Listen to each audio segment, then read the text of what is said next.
반갑습니다. 오늘도 특별 새벽 기도에 오신 여러분들을 진심으로 환영하고 축복합니다. 이 시간 주님의 다시 오심을 묵상하시며 나아가는 저와 여러분 되시기를 소망합니다. 함께 오랫동안 기다리던 찬송하시겠습니다.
처음부터 찬양하겠습니다. 오랫동안 기다리던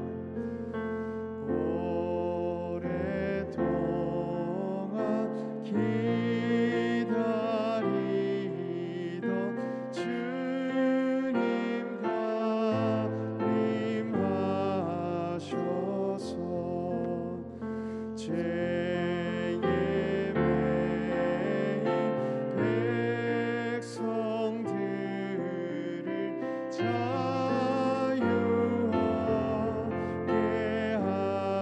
하시네. 주는 우리 소망이요 힘과 위로 되시네.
고백하겠습니다. 내 주 되신 주를, 내 주 되신 주를 참 사랑하고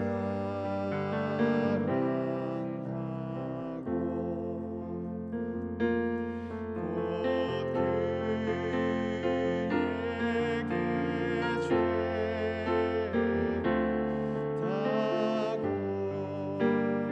다고하리. 그 은혜를 주신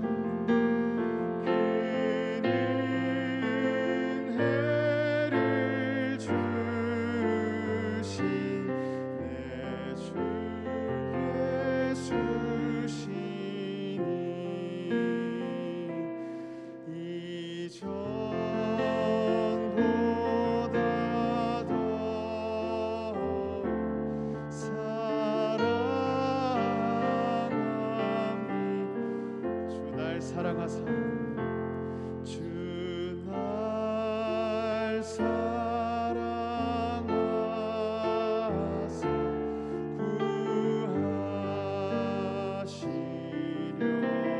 구하시려고 저 십자가 고난 당하셨도다. 그가 시관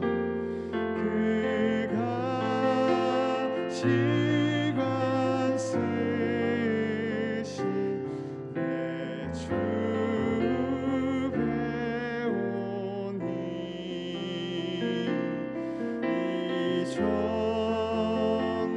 이전보다 더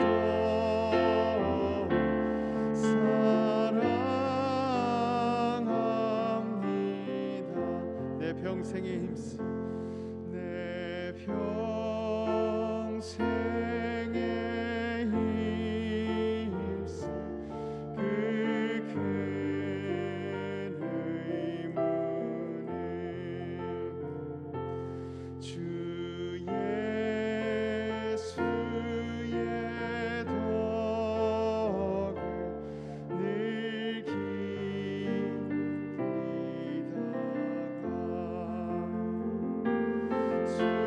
숨질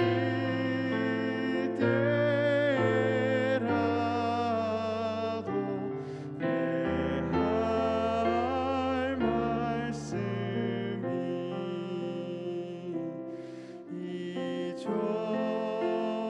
이전보다 더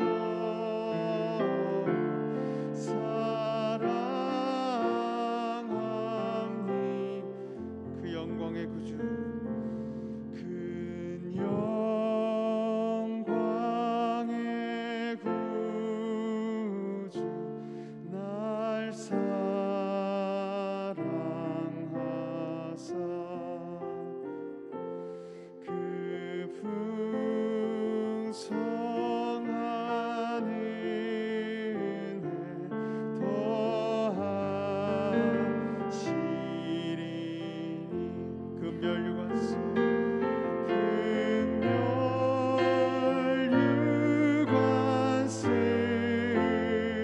쓰고 늘 찬송할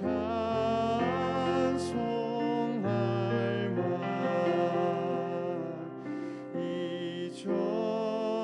이전보다 더 사랑하. 금별유관 쓰고 늘 찬송할 말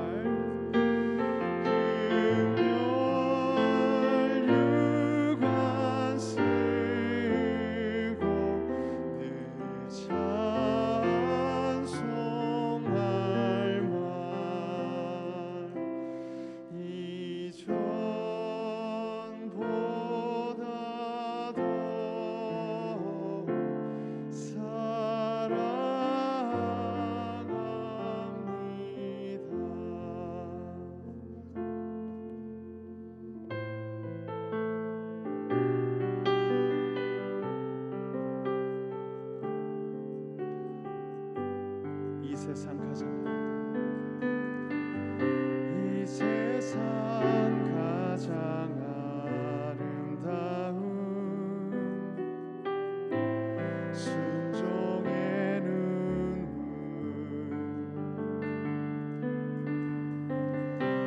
세상 다시 빛나게 한 생명의 눈물 그가 이 땅에 오시리요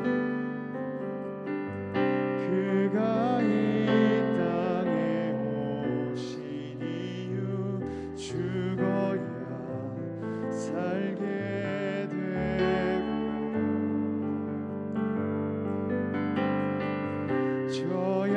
져야만 승리하는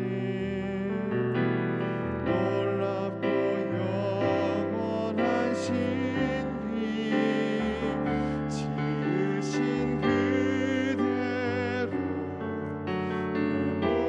회복시킨 우리의 창조주 그리스도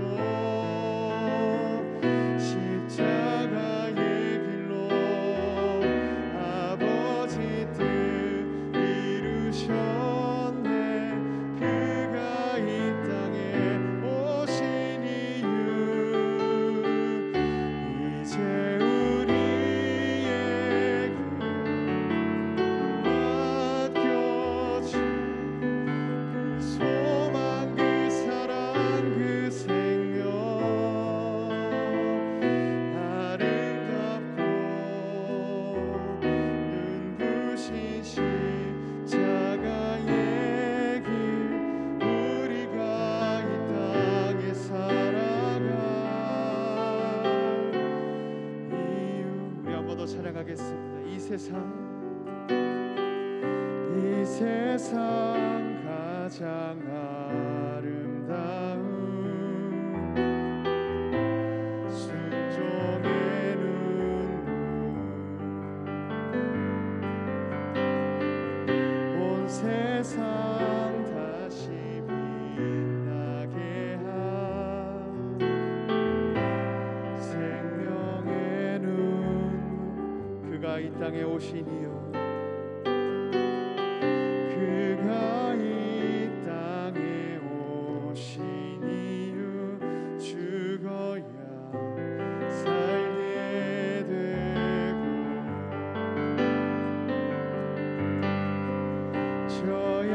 져야만 승리하는 놀랍고 영원한 신비 지으신 그대로 회복시킨 우리의 창조주 그리스도 십자가의 길로 아버지 뜻 이루셨네 그가 이 땅에 오신 이유 이제 우리에게 맡겨진 그 소망 그 사랑 그 생명 아름답고 눈부신 십자가의 길 우리가 이 땅에 살아갈 이유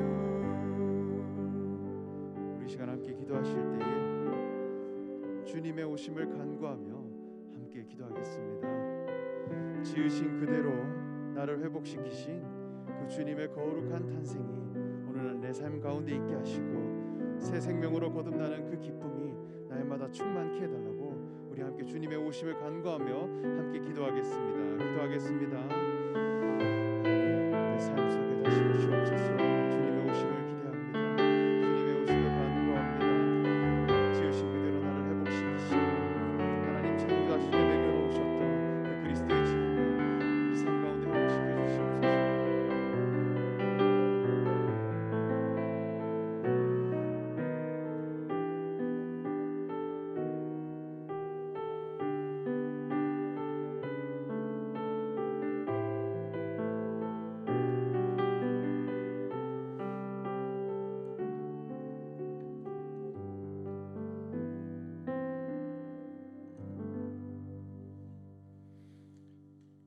하나님의 사랑으로 1년 동안 우리를 지켜주시고 올해의 마지막 달 12월 대림절 새벽기도로 모이게 하신 주님께 감사를 드립니다. 올 한 해를 돌아보면 주님의 자녀로 주님의 뜻대로 살겠다고 다짐하면서 주님을 영화롭게 해드리지 못하고 교만하고 어리석은 삶을 살았음을 고백합니다. 마지막 달인 12월 한 해를 돌아보게 하시고 회개하는 시간이 되게 하옵소서. 지금 우리는 대림절 기간으로 지키고 있습니다. 죄악 가운데 있는 영혼들을 구원하시기 위하여 이 땅에 오실 주님을 기다립니다. 신실한 마음으로 주님을 기다리며 경건한 자세로 준비할 수 있도록 은혜 내려 주옵소서. 또한 죄인을 구원하시기 위한 하나님의 사랑과 섭리를 깊이 묵상하며 오시는 예수님만이 길이요 진리요 생명임을 믿고 의지하게 하옵소서. 지구상의 유일한 분단국이면서 항상 전쟁의 위험을 가지고 불안하게 살아가는 이 시기에 나라를 이끌어가는 위정자들을 붙들어 주사 그들이 하나님의 음성을 듣고 주님을 경외하는 자 되게 하시고 국민의 작은 소리에도 귀 기울이게 하시며 국민을 위하여 위정자가 존재한다는 이 기본적인 사실을 저들이 알게 하옵소서. 국민의 안위와 평안을 위하고 국민이 하나로 뭉칠 수 있도록 힘쓰는 위정자들이 되게 하셔서 공의롭고 정의로운 나라가 되게 하옵소서. 북한의 지속적인 미사일 도발과 각종 단체의 파업, 금리 인상, 물가 상승 등으로 피폐해진 우리의 마음을 위로해 주사 평안을 되찾게 하시고 전 세계적으로 전쟁과 감염병으로 인해 어려운 이 시기에 열방 가운데 헌신하시는 모든 선교사님 가운데 하나님의 평강과 은혜가 넘치게 하시며 하나님의 보호하심 가운데 사역하실 수 있도록 하옵소서. 영육 간에 피곤치 않게 하시며 모든 위험과 어려움으로부터 지켜주시고 갈 길을 예비하사 주의 복음 전하시기에 부족함이 없도록 인도하여 주옵소서. 주님이 세우신 일산 충신교회 주님의 영광 높이는 교회 되게 하사 주님이 주신 구원의 사명을 잘 감당하는 귀한 교회 되게 하옵소서. 감염병으로 위축되었던 우리의 신앙이 다시 불붙게 하시고 주님의 섭리를 따라 크게 부흥하는 새해가 되게 하옵소서. 이 시간 말씀을 대언하시는 원유한 목사님을 성령의 권능으로 붙드시고 주님의 말씀을 대언하실 때 하나님의 음성을 듣게 하시고 우리의 심령이 주님을 향하여 열려질 수 있도록 은혜로 더하여 주옵소서. 예배의 주관자 되시며 우리를 구원하기 위해 이 땅에 오신 예수 그리스도의 이름으로 기도드립니다. 아멘.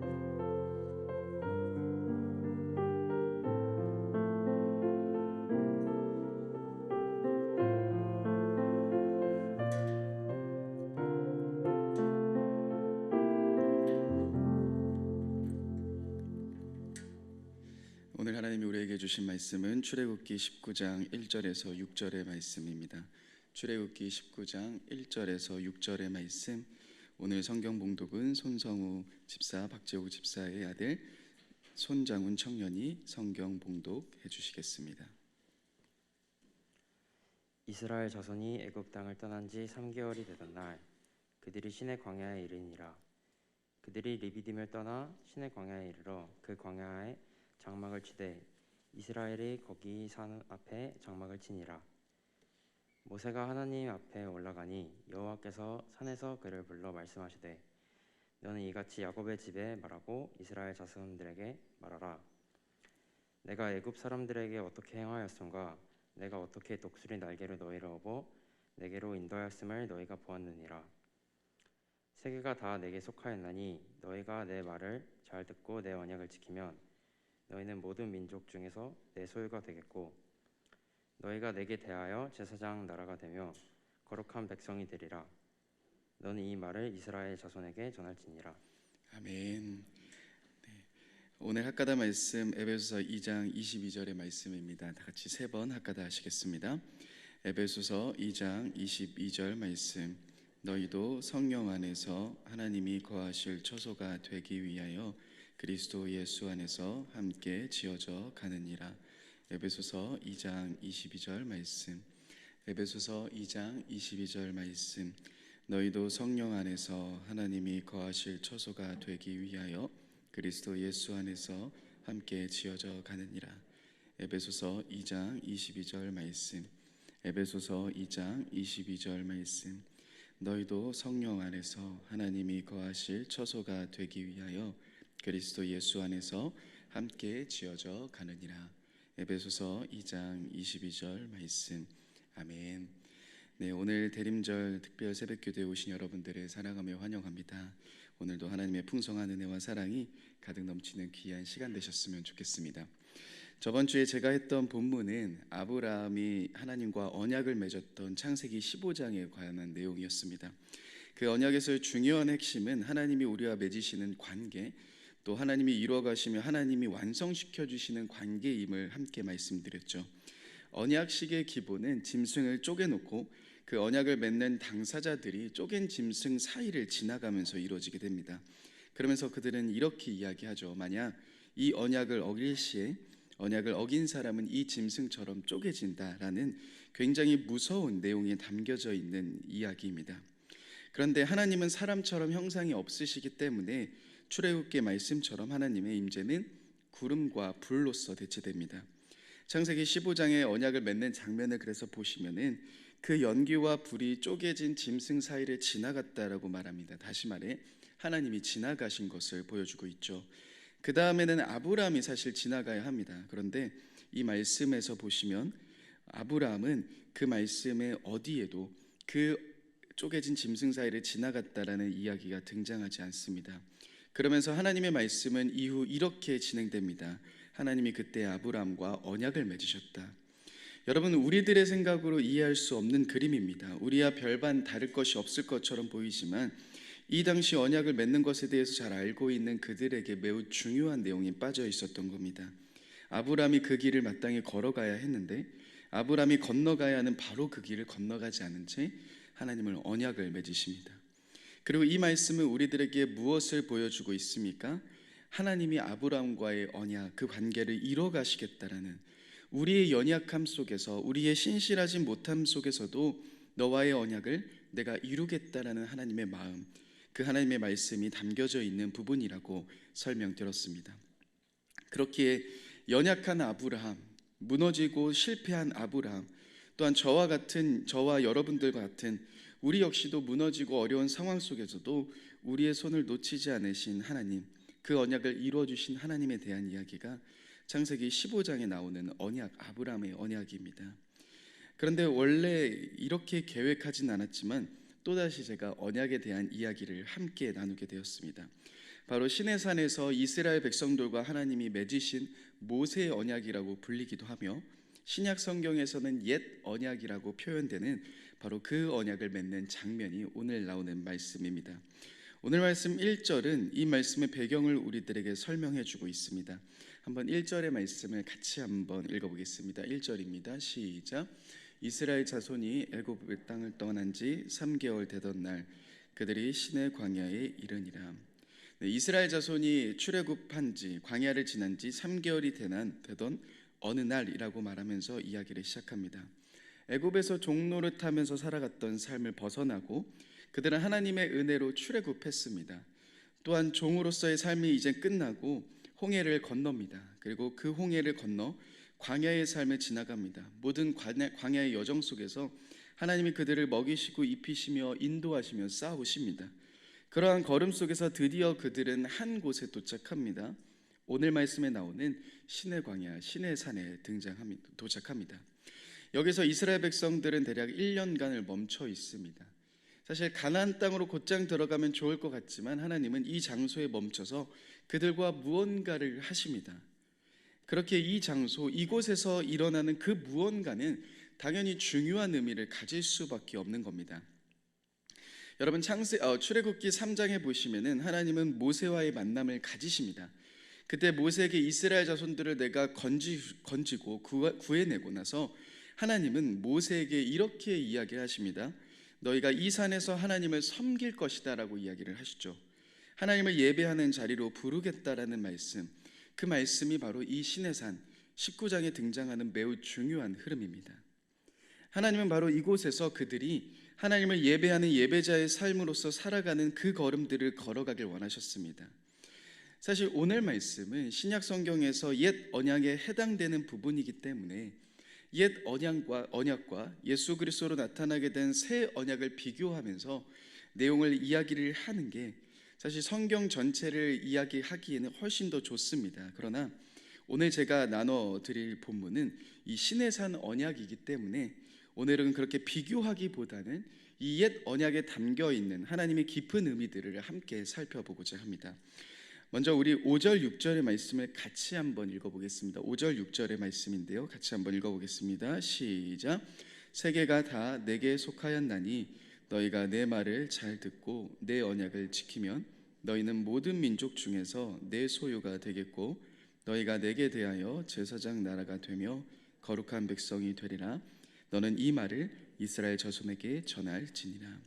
이 본문 말씀을 읽을 때 우리는 마치 조건을 거시는 아버지의 모습을 거는 것 같습니다. 저 역시도 아들에게 조건을 자주 겁니다. 물론 조건을 거는 것이 교육상 좋지 않다라는 이야기도 많이 들었지만 조건을 걸면서 행동을 요구할 때가 많습니다. 사실 여기 나와 있는 귀한 우리 어린 아이들 친구들이 있지 않습니까? 어쩌면 우리 아이들이 어떠한 조건 속에서 나와 있을 수도 있죠. 그런 것을 생각해 보면 우리가 조건을 걸고 그러한 행동들을 요구하는 것이 굳이 나쁜 일인가라는 생각이 들기도 합니다. 그러나 사실 여러분, 이 본문 안에서 하나님이 그 조건을 거시면서 이 조건 이후에 나와 있는 이 내용들을 가만히 보시면은 단순히 지키면 좋고 안 지키면 뭐 할 수 없고의 내용은 아닌 것처럼 보입니다. 이렇게 이야기를 하시죠. 너희가 내 말을 잘 듣고 내 언약을 지키면 너희는 모든 민족 중에서 내 소유가 될 것이다 라고 말씀하시며, 이 6절 말씀에는 너희가 제사장 나라가 될 것이고 거룩한 백성이 될 것이다 라는 세 가지를 이야기를 하고 계시는 겁니다. 근데 이 세 가지의 내용들을 가만히 보시면 이 세 가지의 내용은 단순히 무시할 수 있는 내용이 아닙니다. 굉장히 중요한 내용들을 담고 있습니다. 하나님이 이스라엘 백성들에게 어떠한 자리, 어떠한 신분을 원하시는지 한번 간단하게 보겠습니다. 먼저 여러분, 소유라는 말이 있습니다. 내 소유, 번역하면 나의 보배라는 뜻을 가지고 있습니다.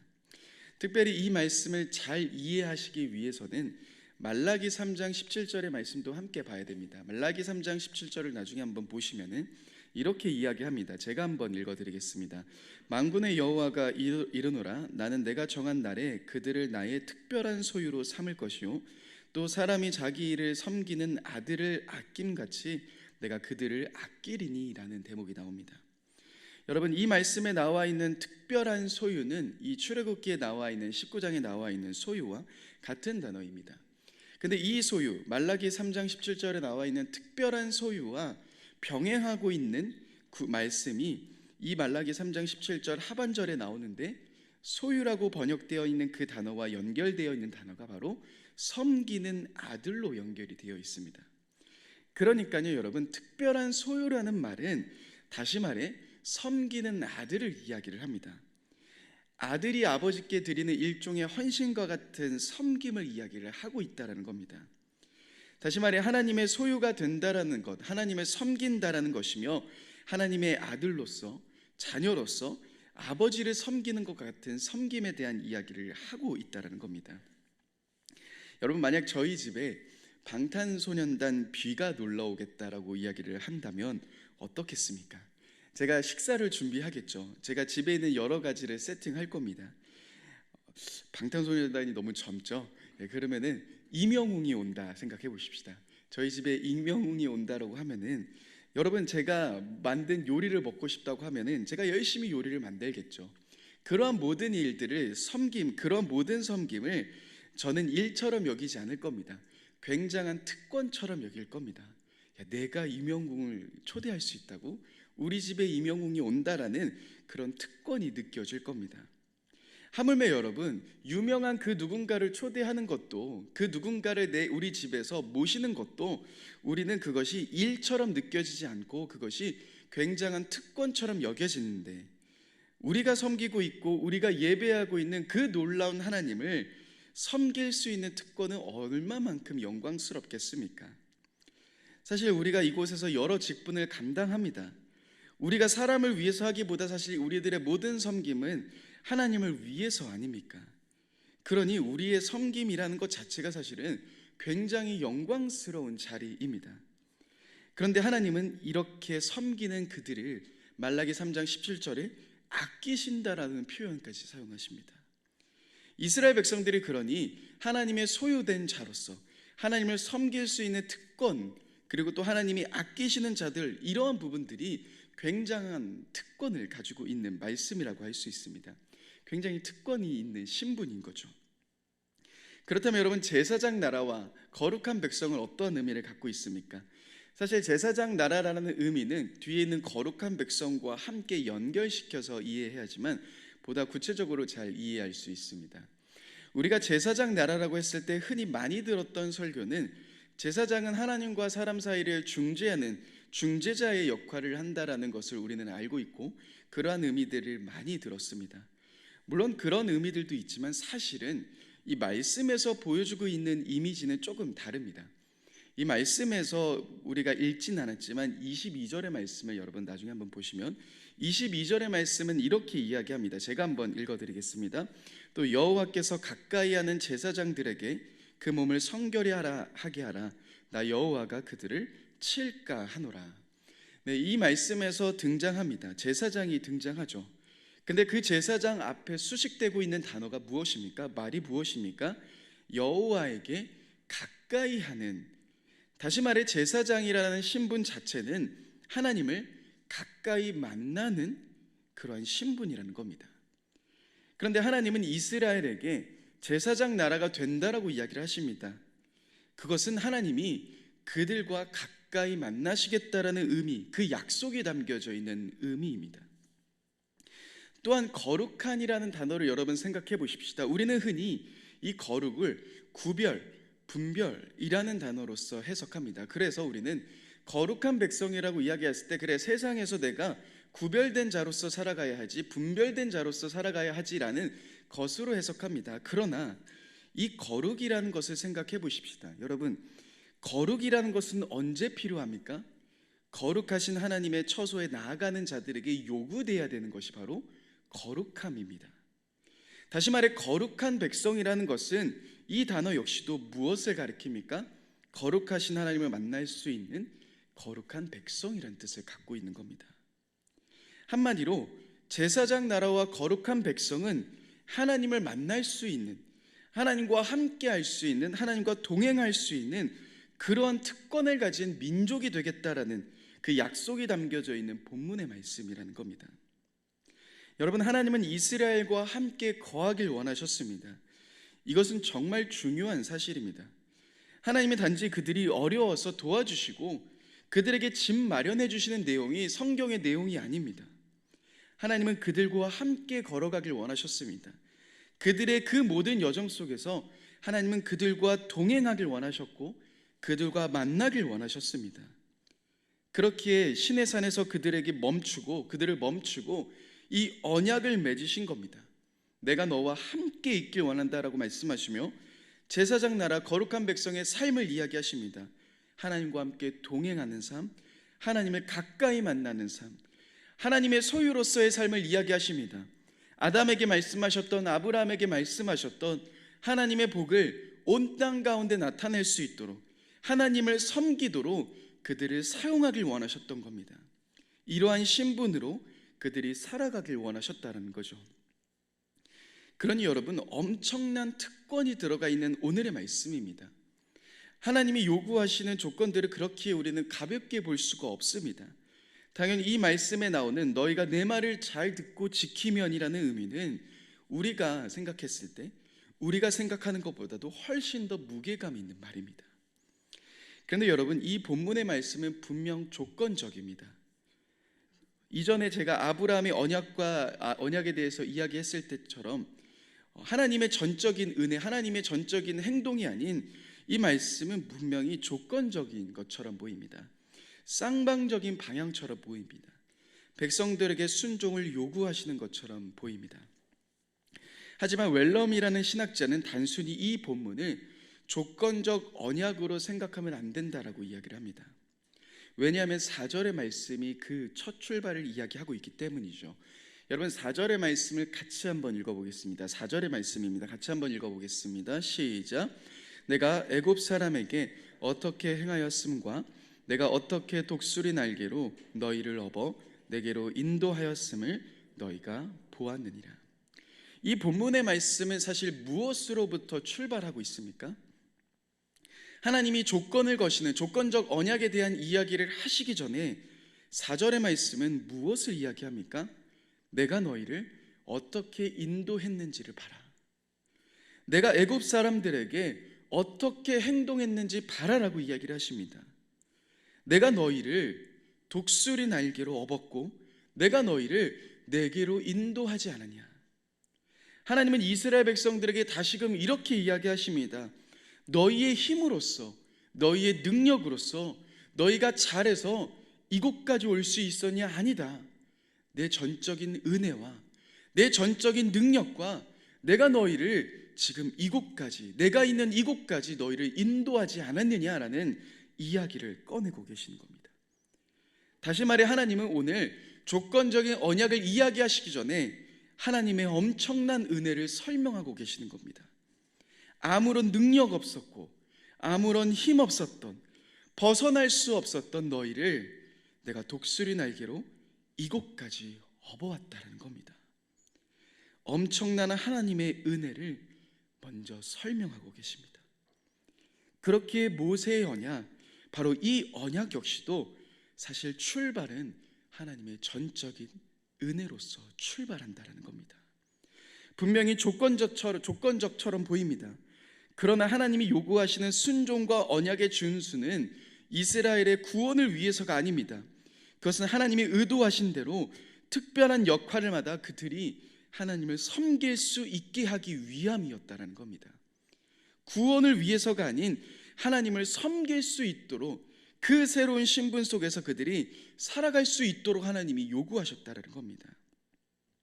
하나님은 은혜로 그들을 구원하셨습니다. 그런데 여러분, 그 구원이 끝이 아닙니다. 너희가 이제 자유의 몸이 되었으니 너희가 하고 싶은 대로 살아가야 된다라고 이야기하지 않으셨습니다. 구원 이후 이스라엘이라는 나라를 통하여서 하나님이 함께 이루길 원하셨던 모습이 있습니다. 그것은 이곳뿐만 아니라 가나안 땅에서도 하나님은 그들과 함께 동행하길 원하셨습니다. 하나님의 소유로서, 하나님의 보물로서 그들이 하나님을 나타내는 삶, 이 엄청난 섬김, 엄청난 특권의 자리, 이 신분의 삶을 걸어가길 원하셨던 겁니다. 여러분, 우리들의 신앙을 한번 돌아보십시다.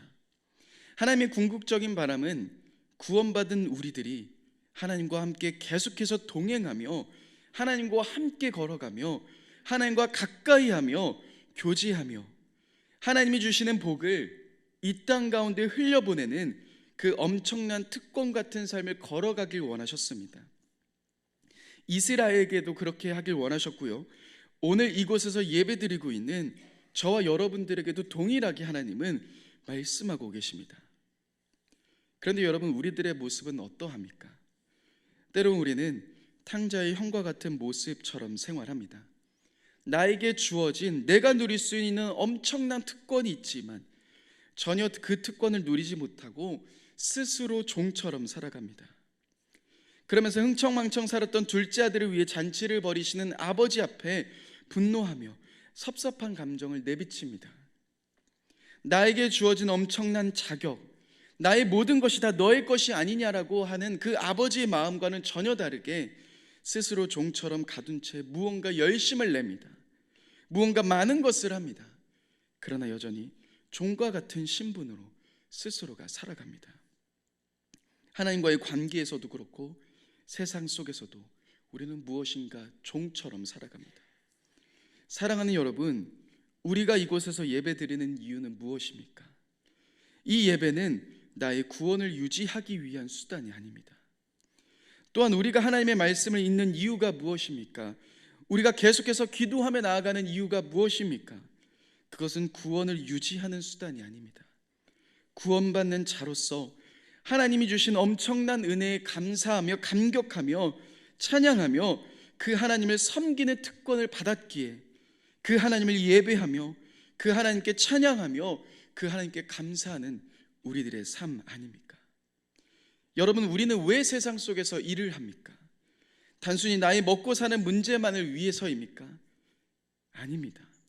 우리가 이 땅에서 주어진 나의 모든 삶의 자리 속에서 회사와 가정과 나의 모든 사업토 속에서 그 모든 현장 속에서 하나님의 영광이 드러나길 위해 하나님의 나라가 임하며 하나님의 복이 나의 가정을 통해 나의 직장을 통해 내가 하고 있는 모든 사업을 통하여서 흐르길 원하며 바라고 꿈꾸며 세상 앞에 살아가고 있는 우리들의 모습이 되어야 하지 않겠습니까?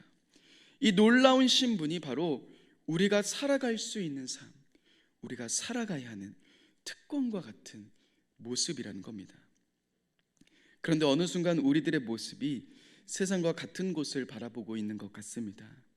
나의 자녀를 향해서 그저 세상이 그토록 원하는 어떠한 사람이 되기만을 우리 역시도 꿈꿉니다.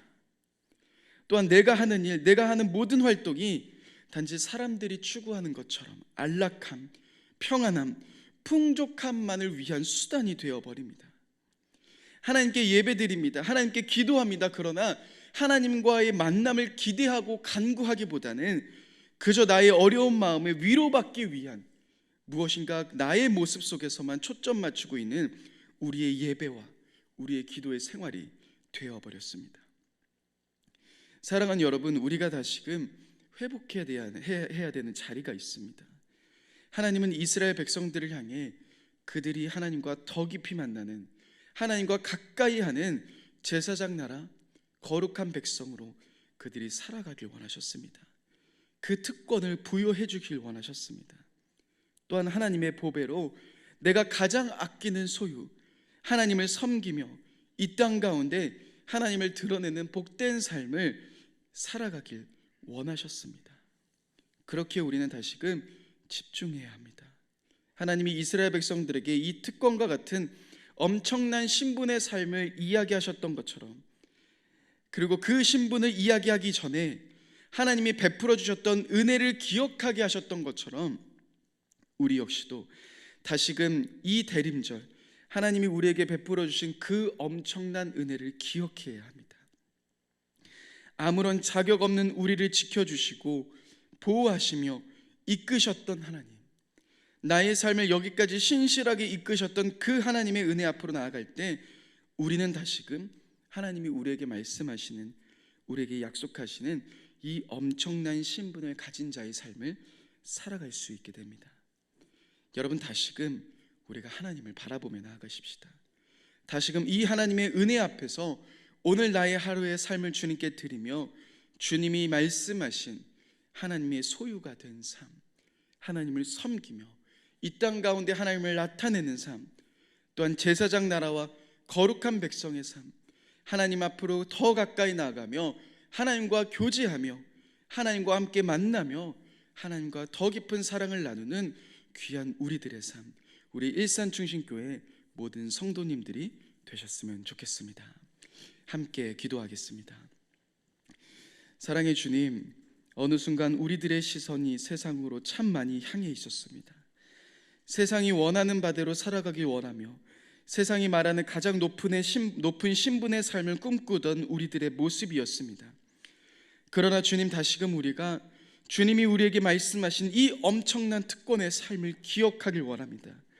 하나님의 소유로서 이 땅 가운데 하나님을 섬기는 자녀된 삶을 향해 나아가며 제사장 나라, 거룩한 백성으로서 내가 서 있는 곳에서 하나님과 함께 동행하며 하나님을 가까이 만나며 깊은 교제하며 깊은 사랑을 나누는 우리가 될 수 있도록 인도하여 주옵소서. 그래서 우리 한 사람 한 사람을 통하여 회사가 변하게 하시며 모든 사업터가 변하게 하시며 가정이 변할 수 있도록 주님 인도하여 주옵소서.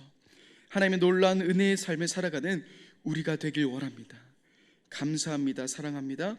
귀하신 예수님의 이름으로 기도드립니다.